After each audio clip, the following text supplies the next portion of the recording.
Bonsoir, bonsoir, c'est Congo News. Nous sommes encore ce soir pour vous présenter cette émission sur la République démocratique du Congo. Comme d'habitude, avant de commencer, nous disons merci à tous nos abonnés. Merci pour les messages, les commentaires. Merci beaucoup pour le soutien. Bien-aimés, ce soir, nous avons un dossier très difficile à présenter. Parce que ça me fait mal aussi de présenter. L'Organisation des droits de l'homme de la RDC ont publié le 21 février 2019. Je vais lire ça. C'est vraiment difficile, c'est vraiment difficile. La police congolaise a exécuté 27 et fait disparaître 7, dont au total 34 personnes à Kinshasa.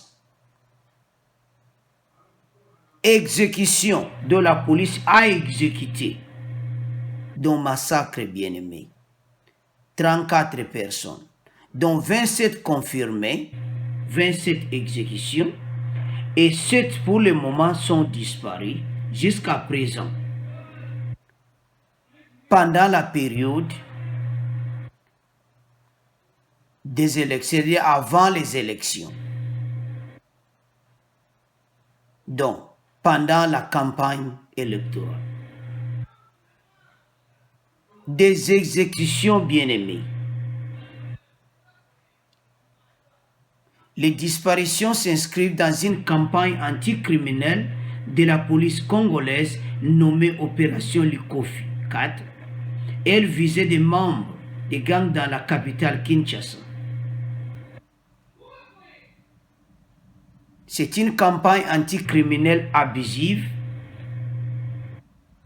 ayant semé la terreur avant les élections du 30 décembre dernier. Bien-aimé Bolandana expliquant bien à Lingala pour les apassi. C'est-à-dire, la police congolaise avait exécuté, sur la Lingala Baboumaki, mais exécution, Kobuma Moko Yamabe, répété sur Bakata qui va en mettre tout, on ne sait pas. Donc, exécution, dont 34 personnes pour le moment, dont 27 qui confirmés exécutés, et 7 Tilelo Bazomoanate. C'était pendant la période des élections, c'est avant l'élection, donc pendant la campagne électorale. Donc, c'est vraiment difficile, bien-aimé, pour vous rappeler, pour vous informer aussi cette situation. Ezali Mawa.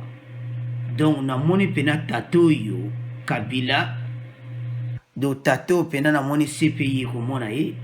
Bien-aimé, je vous informe, c'est que le journal belge vient de publier ça aussi.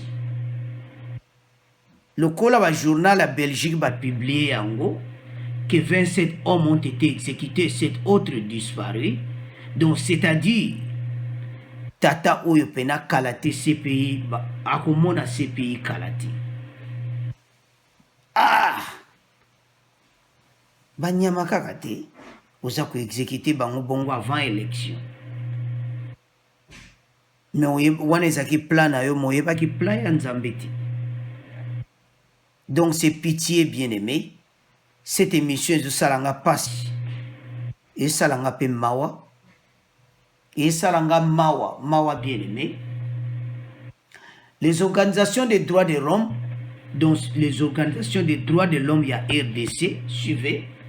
Les organisations des droits de l'homme de la RDC a accusé jeudi 21 février 2019 les forces de l'ordre congolaises d'avoir exécuté sommairement au moins 27 jeunes, dont Bob exécuté à jeunes, 27 jeunes, et fait disparaître de force 7 autres, c'est-à-dire les 34 wana bien aimé, 27 wana ba exécuta ki bango bazaki ba jeune boyiki ba jeune bango wana période ya élection bango wana ozomona so tala mena na ba photo toutier, ce sont des jeunes babomaki bango massacre de koboma exécution wana ezaki moko mabe.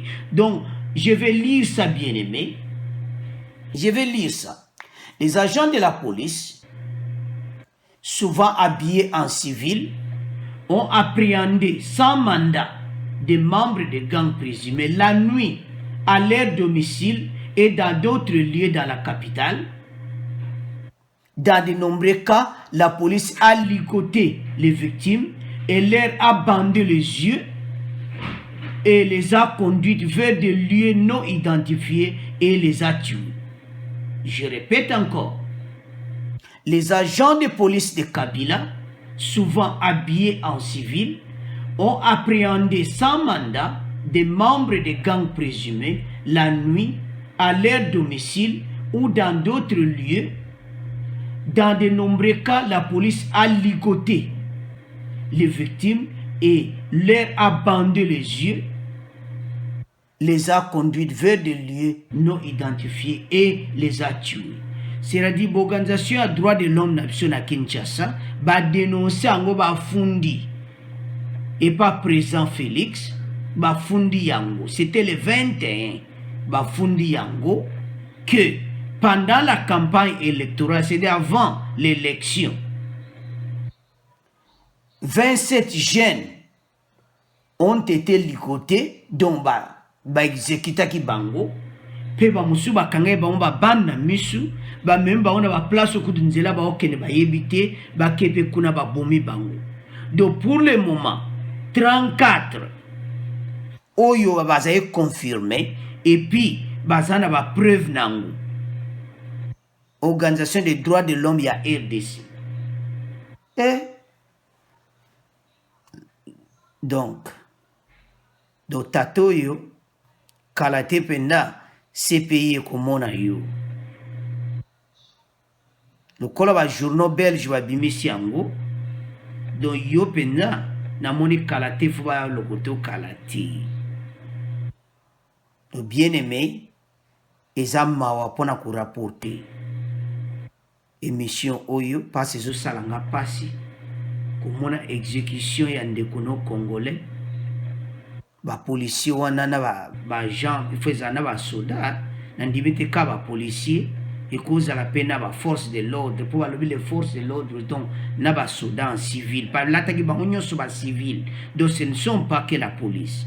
Donc na ba soldats ya Kabila ba ju bango 27 ba bomi bango ba exécuter bango.